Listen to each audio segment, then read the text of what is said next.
नमस्ते, मी Ashwini Sai Saumya sister चॅनलमध्ये आपलं सर्वांचं खूप खूप स्वागत आहे। तर सकाळची देवपूजा कणिक वगैरे सगळं मळून झालं का लगेच मी काय करते, जे पहाटेचं थोडंफार झाडलेलं असतंय का आणि जे नाही झाडलेलं असतंय झाडातलं वगैरे ते मी परत झाडून घेते।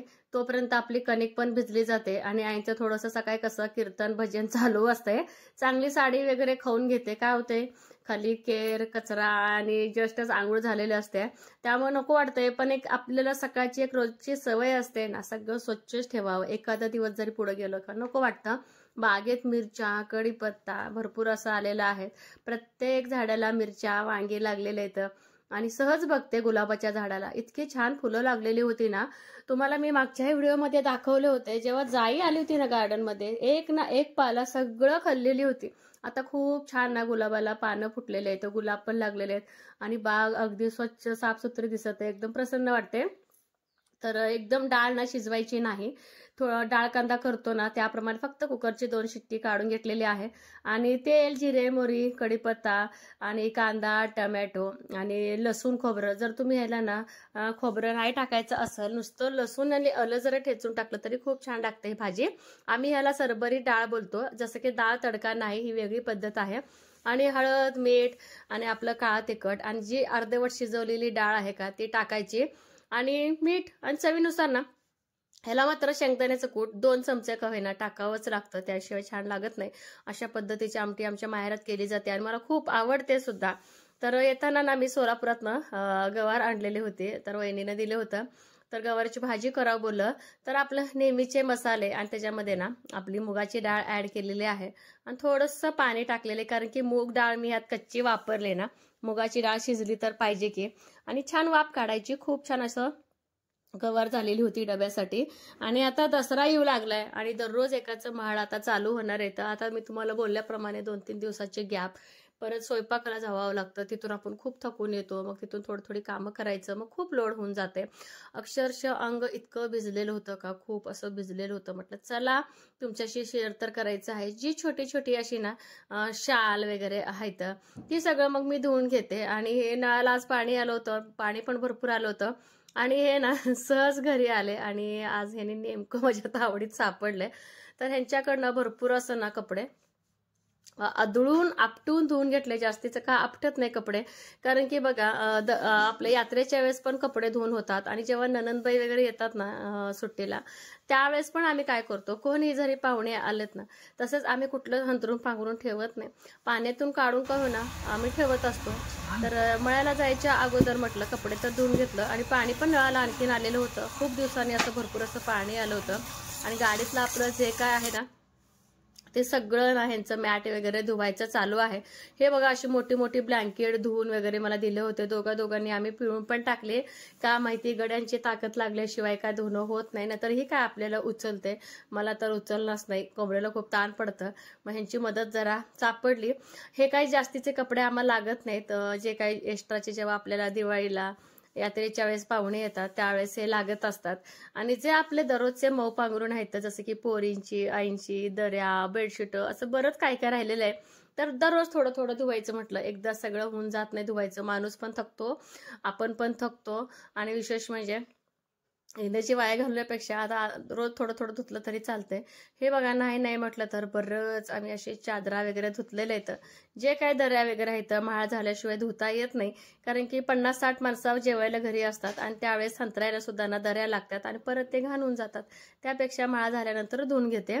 तर शाळेतनं आल्या परी म्हणत होती की आई काहीतरी करून खायचं आहे, तर चहा दूध आज नको, आणि मी पण आज दिवसभर थकलेली होती, वर खाली सारखं ऊन यायचं आभाळ यायचं, मग ते कपडे उलटा पलटा करण्यातच ना वेळ गेला माझा आणि दमली होती मी खरंच। आज भरपूर अशी कपडे भरपूर अशी कामं झाली, तर परीला मी शॉर्टकट शिकवलेला आहे, फक्त पाणी उकळून घ्यायचं, त्यात हळद मीठ टाक आणि आपलं मॅगीचा जेवढा मसाला दिलाय तो सगळा मसाला एका वाटीत काढायचा आणि त्यात मिक्स करायचं आणि आपलं मॅगी टाकायचं। परी सुद्धा चौथीला असून काय काय गोष्टी परफेक्ट शिकलेल्या आहे आणि काही गोष्टी प्राथमिक मुलींना यायलाच पाहिजे असं माझा एक अट्टाहास आहे बघा, आणि छान असं तिला आता मॅगी जमायला लागली आहे। तर इकडं म्हटलं थोडंफार वेळ आहे माझ्याकडं, तर 5:30-6 वाजले होते.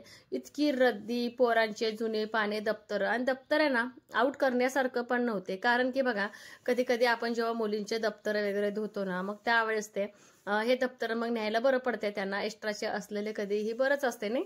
तर हे बघा, नुसतं कोंबून टाकलं, इकडचं तिकडचं, रद्दी घेतलं, ते घेतलं, पोरींची वह्या पुस्तकं इतकी होती ना. म्हटलं आता जे काही वह्या पुस्तकं वगैरे आहेत ते सगळं आता दुसऱ्या एका ठिक्यात टाकून घ्यावं. आणि सईपरला मी सांगून घेतलेलं होतं, ह्यात तुमचं जे लागायचं आहे ते घ्या, जे लागत नाही ते नाही.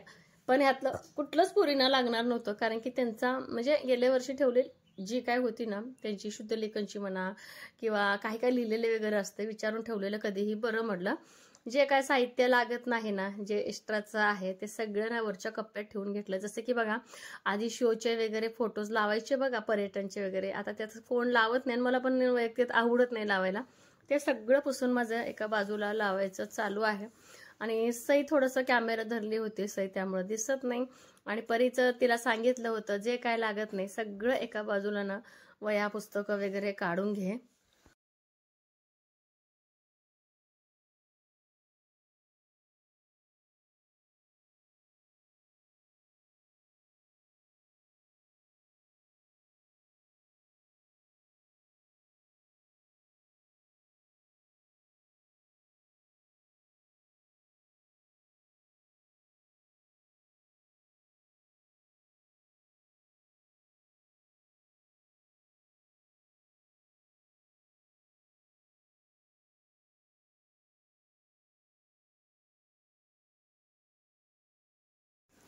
का माहिती, लहान मुलांना एखादा असा कोपरा किंवा कप्पा जर दिसला, त्यात झोपायची इच्छा एवढी होती. आणि माझं घर बोलण्यात येतं.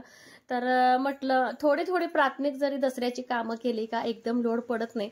जसं की रद्द्या, त्यांचे न लागणारे पुस्तकं वह्या वगैरे काढून घेतलं. आणि जे त्यांचे चालणारे ह्या वर्षीचे आहेत ना, आणि त्यांचे ड्रॉइंगचे, कारण की त्यांचे ड्रॉइंगचे सईपरीचे इतके छान स्केचेस वगैरे आहेत ना, ते आठवण म्हणून ठेवणार आहे. आणि त्या वह्या त्या सगळ्या असे ठेवून घेतले. आणि जे काय थोडीफार ह्या शोचे वगैरे वस्तू आहेत काचेमधले, ते सगळं पुसून घेतले. जेव्हा मी ना हॉल साफसफाईला काढेन, तर ह्या गोष्टीला मी काय हात लावणार नाही. कारण की आता ज्या म्हणजे सगळं एकदम अंगावरती लोड पडण्यापेक्षा किमान एका रूम मधलं माझं 20% तरी काम हलकं झाले. आणि आपल्याकडे वेळ असेल तर काय हरकत नाही कामं करायला. एकदम जर आपण जर कामं सगळी करायला गेलं तर अजिबात होत नाही. तर बाहेरची पण आपली कामं असतात, घरातली पण आपली कामं असतात. त्यामुळं नेमकं ना काम काढायला माझे एक चुलत जाऊबाई आले होते. तर त्यांचं माझ्याकडे थोडं काहीतरी काम होतं, तर ते काम करायला त्या आल्या होत्या. आणि त्यांचा तो छोटासा मुलगा, तो पण थोडासा मध्ये मध्ये करत होता. आणि माहेरचं घर कलर दिल्यानंतर सगळ्यांना खरंच खूप आवडलं. तर कलर द्यायचं म्हणून त्यांचं पण राहिलंच होतं एक वर्षभर तरी. कारण की त्यांचं ना काहीतरी छाटछूट काम चालूच होतं.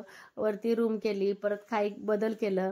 आणि जे काही सईचे परीचे पेंटिंग्स वगैरे केलेलं आहेत ना संग्रह, ते सगळं व्यवस्थित ठेवते. आणि त्यांचे मार्क लिस्ट वगैरे आणि त्यांचे जे आजपर्यंत पारितोषिक प्रमाणपत्र जे मिळालेत ना, इतकं छान पुरीने एका असं फाईलमध्ये ठेवलेलं ना, तर मला काही ठेवायची गरजच पडत नाही. त्यांचं तेच ठेवतात, हे एक बरंच आहे.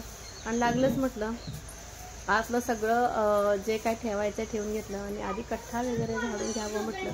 घरी नेमकं आपण काहीतरी काम काढल्यानं कोणतर आलं का इतकं कसं तरी वाटतंय ना. कारण की नेहमी घर स्वच्छ असणारं आणि एकदमच भरमसाठ पसारा पडलेला असतो. पण काही हरकत नाही, दसरा म्हटलं की सगळ्यांच्याच घरी ना पसारा हा पडलेलाच असतो. आणि घराला कलर द्यायचं किती खर्च आला, एका ताईंची कमेंट आली होती. तर मला वाटते बघा, अण्णा बोलता बोलता मला बोलले होते की 2.5 लाखापर्यंत खर्च आलेला आहे. आणि जे काय सगळं कलर होतं ते सगळं कलर ना अण्णांनी आणलं होतं. कलर म्हणा किंवा कलर द्यायचं साहित्य, फक्त ना मजुरी वगैरे दिलेली होती एवढंच. बाकीचं सगळं खर्च आपला आलेला आहे. आपला सगळं एवढं करून सुद्धा एवढं खर्च आलेले आहे. आणि आजकाल ना महागाई पण खूप अशी वाढलेली आहे. त्यामुळं कलर द्यायचं म्हटलं तरी काही जोक नाही. आपल्या पण घराला कलर द्या असं प्रत्येक ताई बोलतात, तर आपल्या पण घराला आपण कलर देऊ. पण खरंच मी बोलते, सावकाश देऊ. एकदम एवढा खर्च आपल्याला झेपणार नाही. ज्या गोष्टी ज्या वस्तू आपल्याकडनं येतं ते गोष्टी ती वस्तू ना हळूहळू घेऊ. मग ह्या कलरची म्हणजे मागं लागणार आहे मी. तर ह्यांनी ना मळ्यातनं कणसं आणलेली होती, ताजी होती. तर ह्यांचं काम, पोरींना आधी कणसं भाजून दे अश्विनी, तर पोरींना कणसं भाजून द्यायचं चालू आहे. जे निबर आहे तर ते भाजायचं चालू आहे. आणि जी थोडीशी फार कवळी आहे ते ना, ते कुकरमध्ये मी मीठ टाकून पाशिट्ट्या घेऊन शिजवून द्यायचं. तसंही खूप छान लागतं. आणि जी भाजलेली कणसं आहेत ना, मीठ, तिखट, लिंबू मस्तच लागतं. कसा वाटला आजचा व्हिडिओ मात्र सांगायला अजिबात विसरू नका.